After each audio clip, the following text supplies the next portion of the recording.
kita berjumpa lagi dalam program Berkat, Belajar Kebenaran Tuhan by Pelangi Kristus. Kali ini bersama saya Priska, saya adalah alumni Sekolah Pelangi Kristus, dan tentunya bersama narasumber kita yaitu Ibu Magdalena. Shalom. Maka kabarnya bagaimana hari? Saya senang karena Tuhan selalu menyertai. Nah, Miss Magda, Pelangi Kristus ini kan title-nya adalah Sekolah Teologi. Yes. Nah, mungkin banyak yang beranggapan bahwa alumni Pelangi Kristus ini kalau kuliah ya pasti ke STT atau Sekolah Tinggi Teologi. Padahal kenyataannya tidak demikian ya, Miss. Iya. Nah, untuk mengawali pembahasan kita kali ini, saya akan sedikit sharing tentang pendidikan saya setelah lulus dari Pelangi Kristus. Jadi setelah lulus dari Pelangi Kristus, waktu itu tahun 2014, saya sempat berkuliah di UPH, di Universitas Pelita Harapan, Karawaci, mengambil jurusan terapi musik. Gitu. Lalu saya juga sempat berkuliah di New York University, NYU, mengambil master, juga jurusan terapi musik. Nah, sebenarnya saya ini memang sudah belajar musik, khususnya piano, sejak usia 4 tahun. Gitu. Nah, walaupun baru suka, baru enjoy waktu SMP, tapi dari kecil tuh saya sudah suka mengekspresikan perasaan saya lewat permainan musik. Jadi yang lucu di keluarga saya itu mereka itu akan dengan mudah tahu perasaan saya itu gimana dari cara saya latihan. Karena kalau saya lagi marah misalkan, saya akan pilih musik misalkan Beethoven yang keras terus cepat untuk mengekspresikan emosi saya. Lalu kalau saya happy atau lagi tenang, saya pilih musik yang cocok dengan perasaan saya. Jadi dari kecil itu memang seperti itu. Bagus. Gitu. Nah, tapi setelah mulai dewasa, belajar lebih banyak, mulai belajar tentang lagu itu atau karya musik itu nggak cuman karya musik saja, tapi bisa menggambarkan sejarah, bisa menggambarkan budaya komposernya, bisa juga menggambarkan situasi komposernya pada saat itu. Gitu.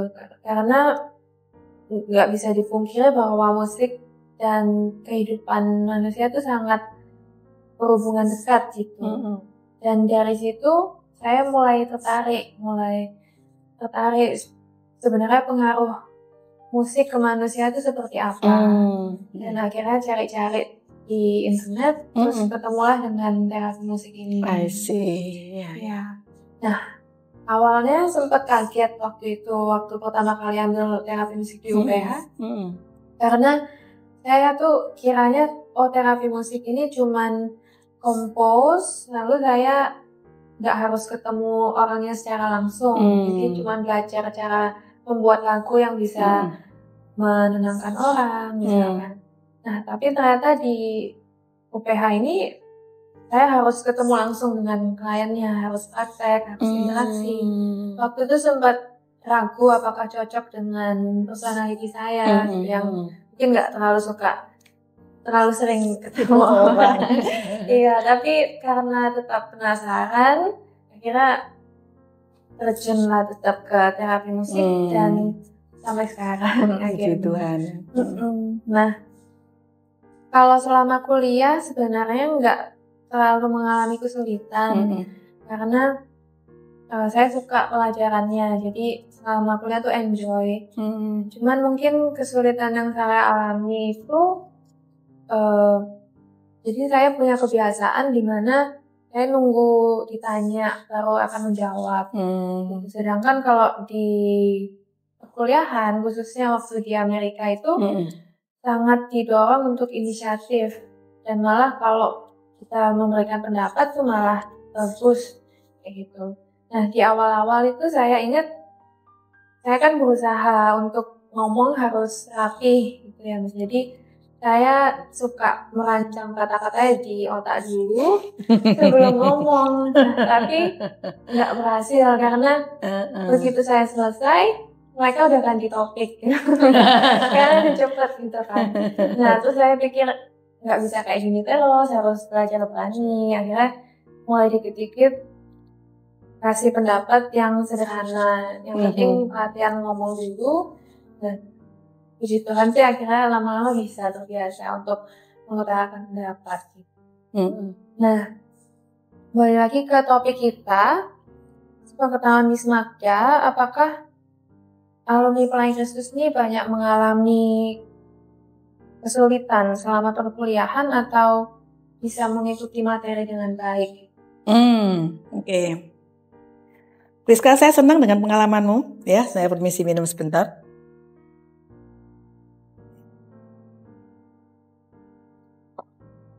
Sebelum saya menjawab pertanyaan kamu, apakah Priska bisa memberitahukan waktu kamu memilih jurusan terapi musik? Apa kira-kira pengalaman belajar di Pelangi Kristus atau pembentukan pola pikir di Pelangi Kristus yang membuat kamu meyakini bahwa ini adalah jalan hidupmu atau panggilan hidupmu atau rencana Tuhan untuk hidupmu? Yang saya ingat dari Pelangi itu kan di salah satu cara untuk tahu panggilan Tuhan dalam hidup saya apa itu lewat bakat yang Tuhan berikan. Betul. Itu salah satu clue. Lalu minat juga, passionnya apa. Nah waktu itu saya ingat saya coba catat semuanya di kertas. Saya catat, saya suka musik, suka olahraga waktu itu juga, suka art, suka seni. Lalu passion apa? Nah, dapat konfirmasi dari beberapa orang kalau permainan musiknya tuh cukup oke karena menjiwai seperti itu. Jadi ada konfirmasi dari orang lain. Lalu saya juga lihat apakah dengan terapi musik ini bisa memuliakan Tuhan. Lalu saya ingat cerita di Alkitab tentang Daud, ya, yang dia main musik. Lalu untuk Salomo, gitu ya. Untuk Saul. Ya, Daud untuk Saul. Waktu Saul lagi ada roh jahat gitu ya. Betul. Dan saya ingat itu. Nah, lalu saya pikir, musik ini sangat powerful gitu. Dan kalau saya belajar banyak, mungkin jadi bisa lebih tahu cara untuk membantu orang lain. Selain itu sih, yang saya ingat, nanti waktu kita di surga, itu pun kan ditulis bahwa akan bernyanyi, gitu ya. Iya kan?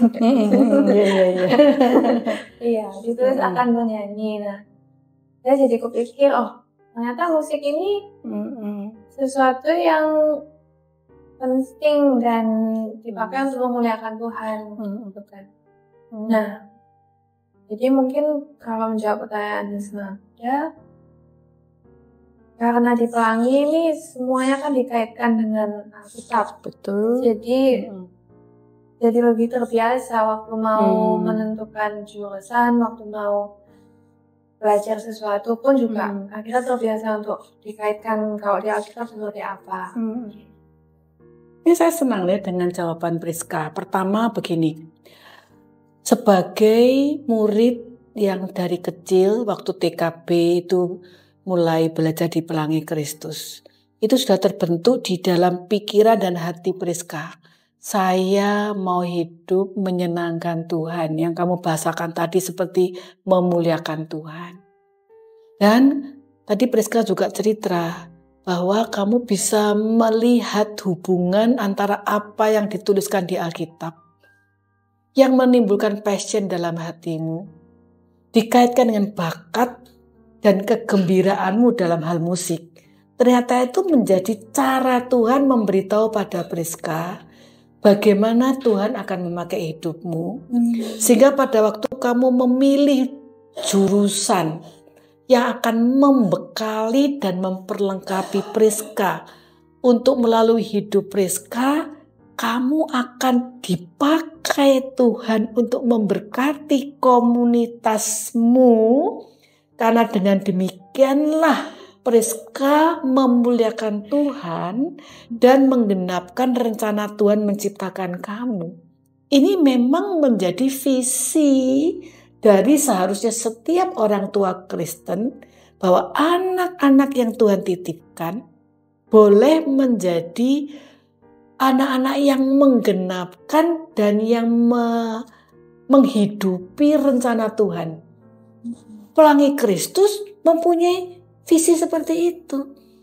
Agar anak-anak yang menjadi murid di Pelangi Kristus dapat ditolong proses untuk bisa mengerti tujuan Tuhan menciptakan mereka. Lalu ingin melakukan kehendak Tuhan, mempunyai hati mau menggenapkan rencana Tuhan. Dan itu menjadi visi dari Pelangi Kristus, ya. Nah, dan ketika mempunyai visi yang Tuhan berikan itu begitu jelas, bahwa sekolah Kristen seharusnya membekali setiap anak-anak Tuhan untuk hidup menurut rencana Tuhan. Satu-satunya jalan adalah menolong anak-anak murid-murid Pelangi Kristus untuk mencintai Tuhan dan mencintai Alkitab. Nah, di mana di dalam institusi pendidikan yang selama ini secara khusus menyiapkan orang untuk cinta Tuhan, cinta Alkitab, dan hidup untuk Tuhan. Kan secara umum ya di sekolah Alkitab, betul ya? Di sekolah teologi. Dan asumsinya lulusannya nanti menjadi pendeta, menjadi misionari, menjadi penginjil. Nah, apakah benar bahwa kalau cinta Alkitab dan cinta firman Tuhan hanya untuk menjadi pendeta, penginjil, dan misionari? Alkitab mengatakan bahwa setiap orang yang percaya kepada Tuhan Yesus dipanggil untuk menjadi murid Kristus yang menyerahkan seluruh hidup pada Tuhan Yesus. Jadi, sekolah teologi harus diterjemahkan sebagai sebuah sekolah yang mendidik dan menolong anak-anak berdasarkan Alkitab untuk bisa mencintai Tuhan dan hidup bagi Tuhan dan menghidupi prinsip-prinsip Alkitab seumur hidup mereka. Kalau definisinya demikian, maka diberlakukanlah mulai usia 3 tahun sampai nanti lulus SMA, sampai nanti dia kuliah di mana saja, termasuk seperti Priska. Jadi, apakah lulusan sekolah teologi Pelangi Kristus hanya untuk menjadi pendeta, misionari, penginjil? Jawabannya, begini jawabannya. Lulusan Pelangi Kristus dipersiapkan secara khusus untuk bisa lebih baik, lebih siap, lebih mantap untuk masuk sekolah teologi. Benar. Sekolah teologi itu jadi pendeta, menjadi rohaniwan. Tetapi bila dia tidak dipanggil Tuhan untuk menjadi rohaniwan, menjadi pendeta, menjadi misionari, menjadi penginjil, maka dia akan menghidupi nilai-nilai hidup hamba Tuhan ini di profesi yang Tuhan tetapkan dalam hidupnya. Termasuk kamu. Kamu tadi bilang, saya itu melihat, kok bisa ya Tuhan pakai harpanya Raja Daud. Waktu itu dia belum raja ya, masih Daud gembala. Bisa menenangkan hati Saul, Raja Saul yang waktu itu pikirannya dikuasai oleh si jahat. Musik itu ternyata menurut Alkitab bisa menolong orang mengalami transformasi hati, kan gitu tuh. Karena Alkitab mengatakan begitu dan Priska sudah belajar untuk cinta Alkitab, percaya Alkitab firman Tuhan, percaya bahwa Tuhan mengasihi, maka itu menjadi terang bagi Priska untuk melihat bahwa itu benar. Berarti saya mau sekolah itu. Nah, di sini tujuan Pelangi Kristus didirikan untuk menolong setiap murid untuk mengenapkan rencana Tuhan tercapai. Karena dituntun oleh firman untuk memaknai panggilan. Ketemu itu. Ya, misalnya lagi. Misalnya ada alumni yang sekarang sekolah kedokteran. Kan banyak yang sekolah kedokteran. Pada waktu ditanya, kenapa kamu kok menjadi dokter? Iya, karena saya melihat waktu Tuhan Yesus di dunia, menolong orang sakit itu salah satu fokusnya. Tetapi sekarang ketika Tuhan Yesus tidak di dalam dunia, kan masih banyak orang sakit yang harus ditolong. Apa yang Tuhan taruh dalam hati saya untuk menolong orang yang sakit? Saya punya passion ya. Di situ saya melihat bahwa profesi dokter adalah salah satu cara untuk Tuhan Yesus menolong orang yang sakit melalui saya dalam profesi dokter. Maka saya kuliah kedokteran. Dari mana dia mempunyai keputusan itu? Ketika melihat menjadi dokter itu sangat penting untuk menolong orang-orang yang sakit. Supaya mereka tahu bahwa yang menolong mereka itu bukan proses medisnya. Tapi Tuhan melalui proses medis. Jadi mindset sebagai orang yang siap dipakai oleh Tuhan. Berarti apa? Hamba Tuhan. Benar gak? Siap dipakai Tuhan. Siap melayani Tuhan. Siap menghadirkan Kristus untuk komunitasnya. Semua profesi bisa. Dengan baik-baik Priska. Semua profesi bisa dipakai untuk melayani Tuhan. Mau masak? Bisa. Contoh di Alkitab. Tukang jahit itu. Ibu. Masih ingat namanya siapa? Ayo, ibu-ibu yang kemudian meninggal lalu dibangkitkan oleh Petrus. Namanya siapa? Ayo. Ibu Dorcas. Ya toh? Atau Tabita. Ya apa? Melayani Tuhan melalui apa? Melalui menjahit. Ya kan? Jadi menjahit bisa enggak jadi hamba Tuhan? Bisa. Jadi sebetulnya paradigma berpikir bahwa hamba Tuhan itu adalah hanya pendeta, penginjil, misioneri, itu yang harus di-cross. Memang benar pendeta, misioneri, penginjil adalah hamba Tuhan, full timer. Tapi ada hamba Tuhan yang full heart. Tapi tidak full timer di gereja, dia full timer di profesinya. Sama-sama hamba Tuhan enggak? Sama-sama. Pilihannya cuma begini toh. Mau hamba dunia, hamba setan, hamba diri sendiri atau hamba Tuhan. Ya kan? Nah, sekolah Kristen pilihannya masa hamba dunia, masa hamba setan, masa hamba diri. Semua sekolah Kristen harus menjadikan hamba Tuhan. Berarti deskripsinya harus direnovasi, harus diperbaiki. Bukan renovasi, harus direvisi. Ya kan? Nah, jadi pelan-pelan sekarang orang Kristen mulai sadar, iya ya. Kalau saya tanya, Bu Magda, kalau sekolah di Pelangi Kristus anak saya harus jadi pendeta. Saya akan menolong ibu itu atau bapak ibu. Dia tidak menjadi pendeta, tapi menjadi hamba Tuhan. Tapi hamba Tuhan kan pendeta. Nah ini yang harus saya revisi, ya kan? Karena hamba Tuhan adalah seluruh hidupnya untuk Tuhan. Coba, Rizka ingat-ingat tak? Ada seorang ibu pernah mengatakan di dalam Alkitab, sesungguhnya aku ini hamba Tuhan, jadilah kepadaku seperti perkataan yang disampaikan oleh malaikat. Perkataan firman Tuhan, siapa yang bilang begitu? Maria. Dia bilang apa? Aku hamba Tuhan. Padahal Maria waktu itu sebagai apa? Gadis biasa. Dia tidak sekolah rabi, you know? Tapi itu definisi yang betul. Hamba Tuhan. Lukas 1 ayat 38. Sekarang, waktu Hana mempersembahkan Samuel di rumah Silo. Bilang apa? 1 Samuel pasal 1. Anak ini dari Tuhan. Sekarang terserah pada Tuhan. Dia mau jadi apa. Saya serahkan sama Tuhan. Itu hamba Tuhan itu. Tapi memang dan tanda petik Samuel jadi nabi. Ya kan? Ya kan? Tapi sangat banyak di Alkitab orang yang dipakai Tuhan tapi profesinya bukan pendeta dan misioneri atau nabi. Contohnya siapa? Yang dipakai Tuhan di kerajaan siapa? Raja Daud, dia raja. Siapa lagi? Salomo. Sekarang tuh yang raja. Yang berperan di kerajaan tapi tidak raja, tapi dia melayani Tuhan siapa? Dia pintar sekali, penuh hikmat. Siapa? Ada yang jadi menteri ekonomi. Siapa? Ayo. Dia dipakai Tuhan untuk memberkati waktu bangsa kelaparan. Siapa? Oh, Yusuf. Yusuf. Dia bukan pendeta. Dia menteri ekonomi. Hamba Tuhan enggak? Iya. Dipakai Tuhan. Jadi begini.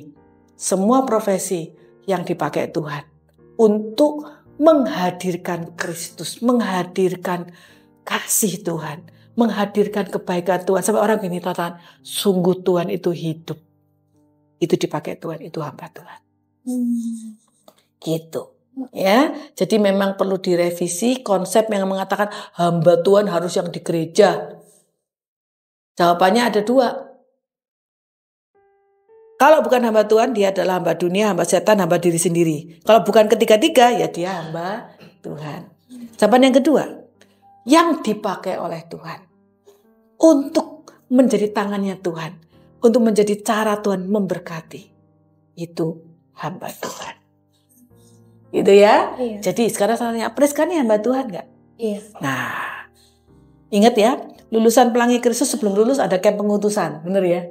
Kamu kan ngomong, saya percaya Tuhan kapan, kemudian saya bergumul mengenai panggilan hidup saya, lalu bagaimana saya mengerti ini rencana Tuhan. Kamu kan cerita itu di depan orang tua, di depan guru. Kenapa kok Pelangi Kristus ada camp pengutusan? Sebelum lulus, setiap anak harus merefleksikan relasinya dengan Tuhan seperti apa, penghayatan panggilan di hadapan Tuhan seperti apa, dan memaknai bahwa nanti kalau kuliah sebagai hamba Tuhan siap dipakai oleh Tuhan. Mantap, benar ya? Iya. Nah, begitu. Jadi saya rindu ya, setiap orang tua itu cita-citanya tuh harus cuma satu. Anak titipan Tuhan, kiranya Tuhan pakai. Iya toh? Lah kalau punya anak 5, pinter, IQ-nya brilian, dapat beasiswa sampai keluar dunia misalnya ya. Tapi Tuhan tidak pakai, hanya untuk memperkaya diri, untuk kesuksesan, untuk mempunyai uang banyak. Tuhan tidak pakai, berarti hamba diri sendiri toh? Atau hamba dunia? Berguna enggak? Tidak berguna. Dan kami tidak mau ada lulusan Pelangi Kristus yang hidupnya tidak berguna, tidak dipakai oleh Tuhan. Oke? Iya. Nah, sekarang bagaimana Priska bersukacita bahwa kamu dipersiapkan menjadi hamba Tuhan? Bagaimana? Dengan mengucap syukur, dengan melayani orang juga. Membutuhkan. Ya. Sekarang kalau melalui terapi musik, gimana nanti Priska mendoakan orang yang diterapi. Akhirnya mereka juga bisa merasakan kasih Tuhan Yesus melalui kamu.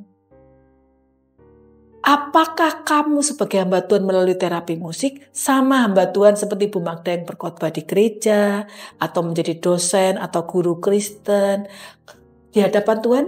Priska dengan saya sebagai hamba Tuhan sama mulianya atau beda menurutmu? Sama.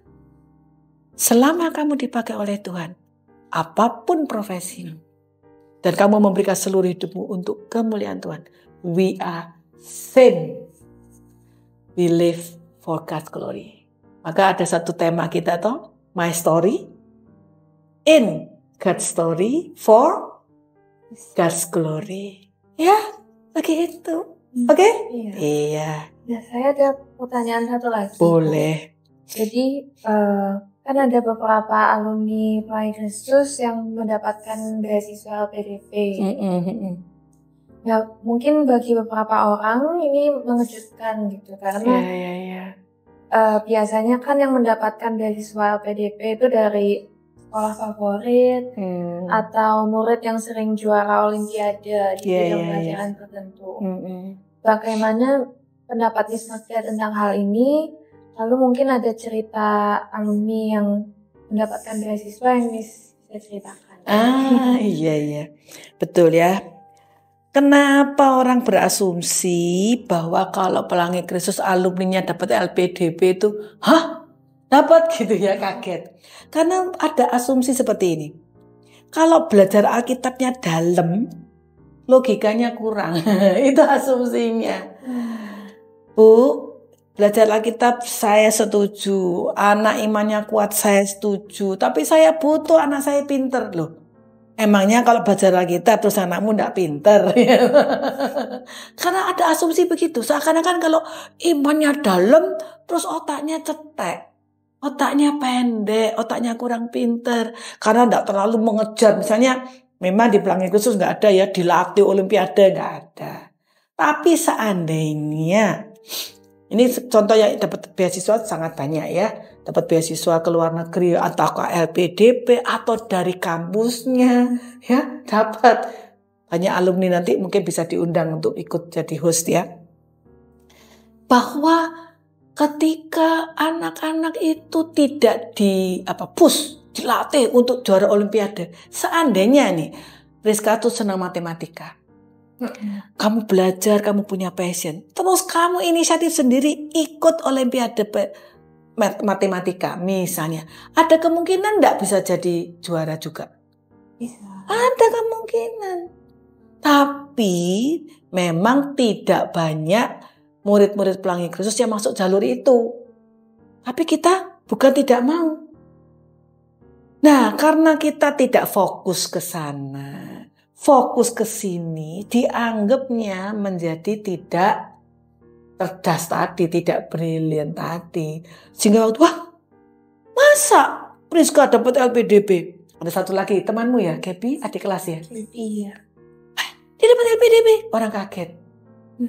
Itu ya, dan yang lain-lain juga. Saya punya cerita di Alkitab. Priska coba tebak. Dia itu dipersiapkan untuk menjadi orang pintar, cerdas, dikasih makanan bergizi tingkat surga gitu ya, tingkat dewa. Tapi dia bilang, no, saya nggak mau.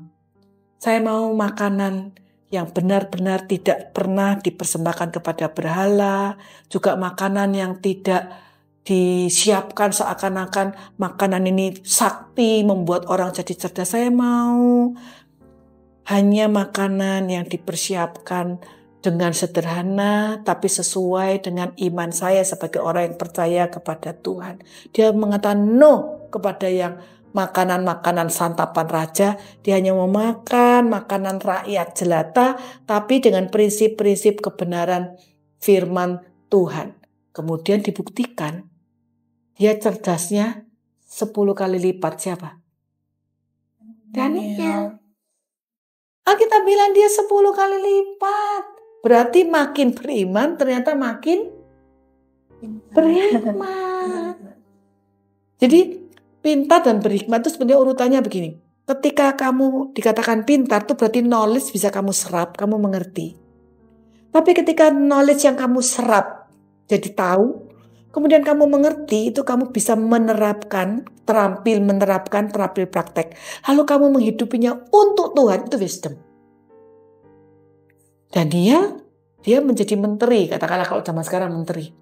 Dia sangat berhikmat sampai raja mulai dari Nebukadnezar, kemudian turun waktu itu Medi-Parsi Darius, ya sampai ke Belsasar, 3 raja ini, kaisar ini semua menempatkan Daniel pada posisi tertinggi, betul? Karena dia luar biasa. Dari situ kita percaya.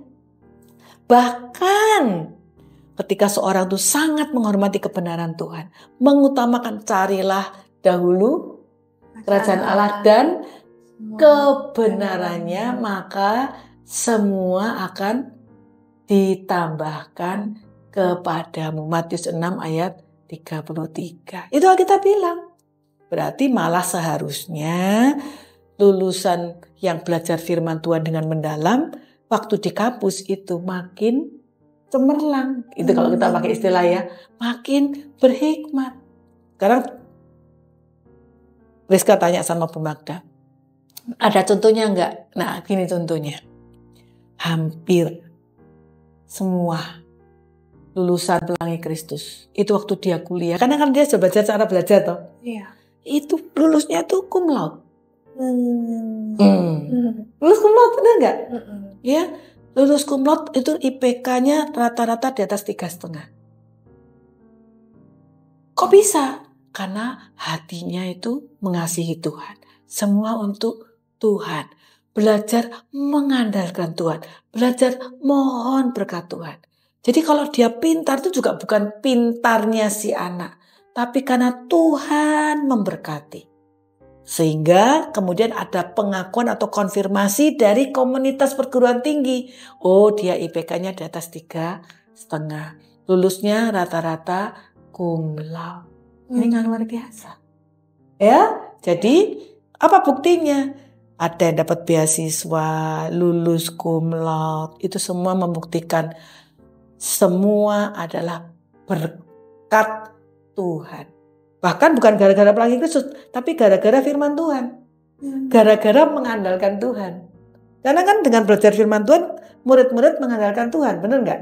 Iya. Jadi kenapa dia outstanding? Kenapa lulus cum laude? Kenapa bisa dapat beasiswa? Karena mengandalkan Tuhan. Aslinya begitu. Bukan karena lulus Pelangi Kristus.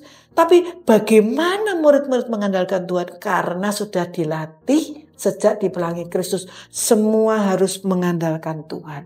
Prosesnya mengandalkan Tuhan. Jadi siapa yang membuat berhikmat? Siapa yang membuat cerdas? Siapa yang membuat cum laude? Tuhan. That's the answer. Gitu. Oke? Iya. Ya, kita bersyukur ya. Kalau saya boleh mengatakan begini, Priska. Kami hamba-hamba Tuhan yang melayani di Pelangi Kristus bersyukur. Karena apa? Karena semua yang kami jalankan di Pelangi Kristus itu inspirasinya dari Alkitab. Gampangannya begini. Apa yang Tuhan Yesus teladankan waktu 33,5 tahun di dunia, khususnya 3,5 tahun terakhir. Apa yang dilakukan Tuhan? Bagaimana Tuhan melayani? Prinsipnya, ajarannya kami ambil. Prinsipnya, teladannya kita terapkan. Begitu. Jadi kalau muridnya sedikit, Tuhan Yesus muridnya berapa? 12. Jadi kalau Tuhan Yesus saja merasa cukup 12. Kenapa kita harus bilang 40 kan gitu ceritanya ya. Tapi kita tentu berharap yang mau belajar gini lebih banyak. Tapi 12 no problem. Bukan sedikit. Karena Tuhan itu kalau mau mengajar 1.000 orang bisa nggak? Tuhan kalau mau mengajar 1.000 orang bisa nggak? Bisa. Mampu, powerful. Tapi memilih 12 untuk memberitahu pada Pelangi Kristus, muridmu sedikit itu bagus. Contohnya saya, muridnya 12. Gitu ya. Jadi kiranya ini bisa menjawab orang tua yang masih berpikir harus banyak. Tuhan Yesus saja yang hebat, powerful, menentukan 12. Gitu ya. Oke? Iya. Good. Nah, terima kasih untuk diskusinya hari ini.